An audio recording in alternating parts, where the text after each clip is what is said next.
For those who have gotten a recent plug-and-play package that came with the Duo Max code plug, you will notice in your zones there is a Sky Command zone.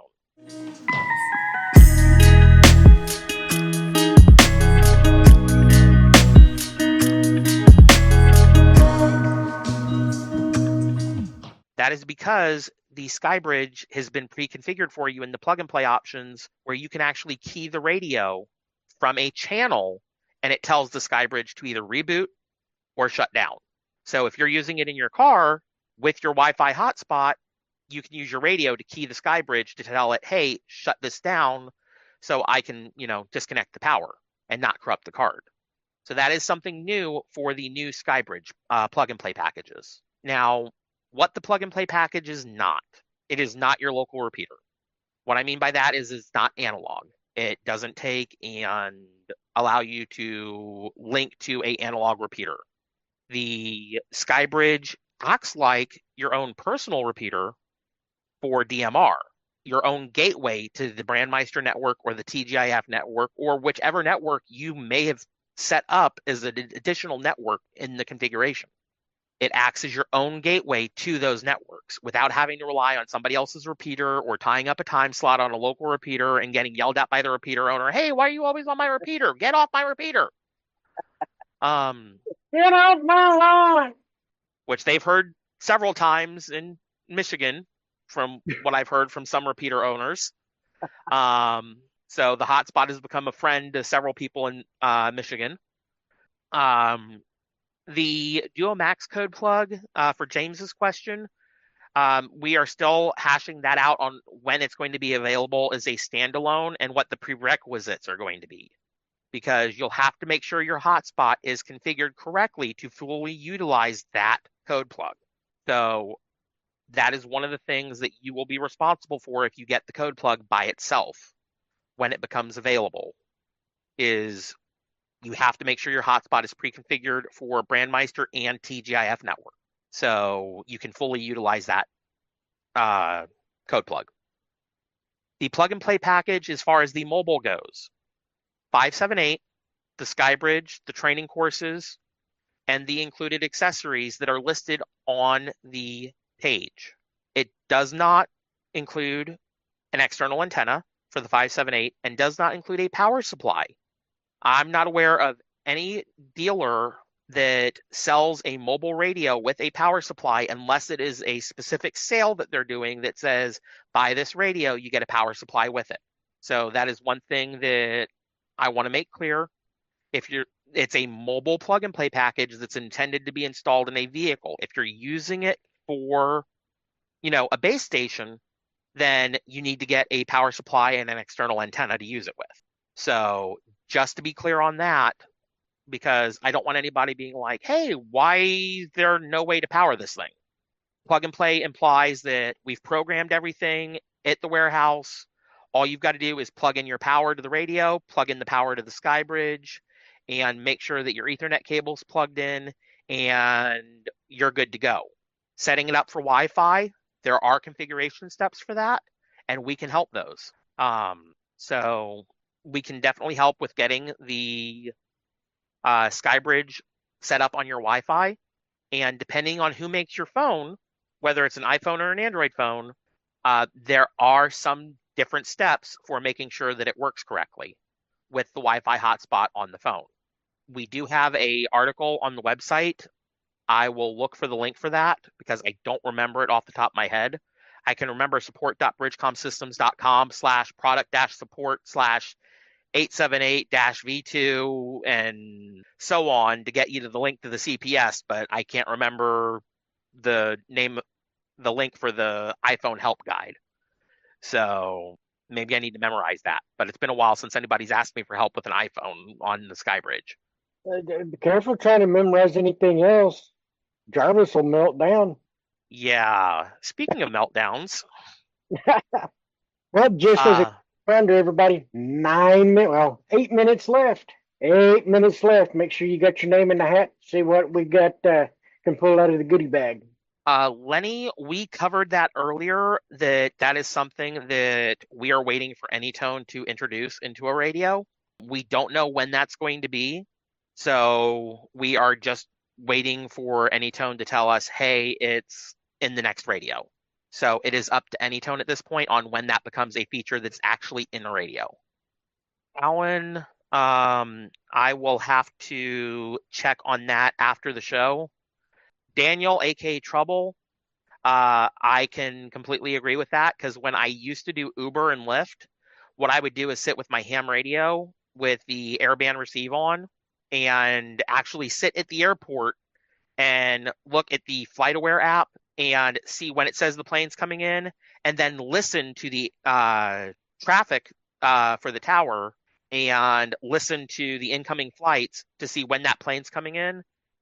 So I knew if I needed to get ready for, ride requests to start coming in, or if I could just sit back and listen to the radio more. So, Dan, great question. How do you keep the date and time set on the 578 in the vehicle? If the battery in the radio, it's just a little battery inside the radio that's supposed to keep the date and time. If that is worn out, there isn't a way to replace that easily. So my suggestion for that is actually hook up the GPS antenna and go into your settings. And if you can, get away with it, put the GPS antenna where you've got a clear line of sight. Mine sits on my dash because there's not really a better place for it in my car. It's shaped like a toaster. Come on. This is 4 wheels, guys. Let that be a mental image, and that ain't far from the truth. Yeah, it's a Kia Soul. It's a toaster on 4 wheels. The only thing I haven't done yet is dressed up as the hamster and gave Uber rides on Halloween. So, well, I know you've got the Kia. I've got a Ford F-150, and the seatbelt housing for the center seatbelt in the back, that's where I got my antenna stuck, and I have yet to have any issue. So if you go into the GPS settings for the 578 software, you can actually tell it to get your date and time in the GPS settings in the CPS software and on the radio itself in the menu. I don't have the specific settings memorized because I have mine do that automatically. I set it once and forget it. So obviously I've forgotten it, but I can look it up if I need to. Yeah. Kind of like those old Ron Popeil commercials, set it and forget it. So the other thing is a question I've been asked. Do I need to have GPS test set on startup? No, it just delays booting your radio. There's no reason to have that on. And, what comes across the screen is gibberish to me with nothing but symbols. I can't make head nor hair of it. Jeff, that's actually not a bad idea, but hardware space-wise, I don't see that being something that they would do because of the bandwidth of the Bluetooth. Because sending that data constantly back and forth between the radio, that would tie up the bandwidth between the BTO1 and the 578 because of the protocols that they use. Yeah.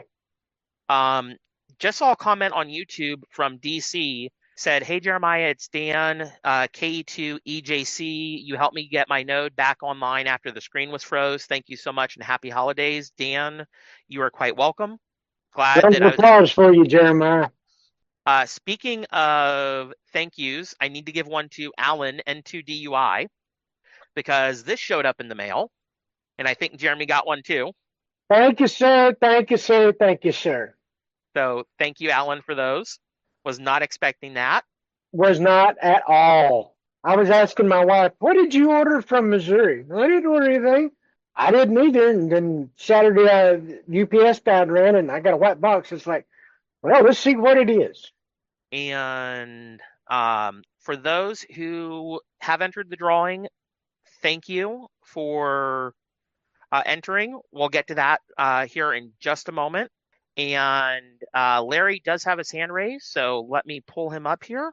And Larry, go ahead.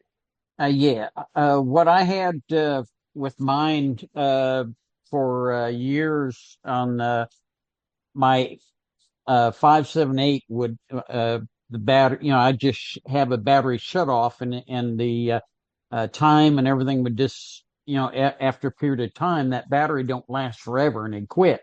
So I took it off of that timer I had and run it directly to the battery. Now it keeps that battery fully charged, but I have to remember to turn it off and I have to remember to turn it on.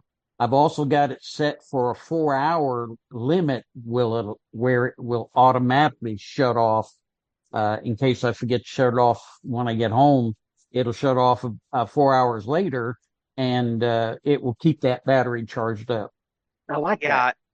Yeah, in my car, with it being shaped like a toaster on wheels, the light from the radio screen will definitely remind me that it's on, so I don't forget to turn it off.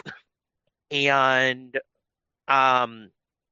James, to answer your question, with the new 578s and the BTO1s, you don't have to worry about doing the Bluetooth update anymore to get the BTO1 set up, because that was only for updating the Bluetooth module in the 578, and that was the older 578s, the ones that had Bluetooth version 10036 or older. If you've got Bluetooth version 19043, 19046, or 10043, you don't need to worry about using an Android device to update the Bluetooth on the radio anymore. The only thing that you've really got to do is make sure that your BTO1 firmware is up to date and your 578 firmware is up to date. And the latest version right now for the 578 UV3 Plus is 2.08, and the BTO1 is 1.02, I believe. And the 578 UV3 Pro was version 1.21, and they both use CPS version 1.21. So just a heads up on that. Well, here you go, Jarvis. Jeff asked, can you update the old ones to fix them?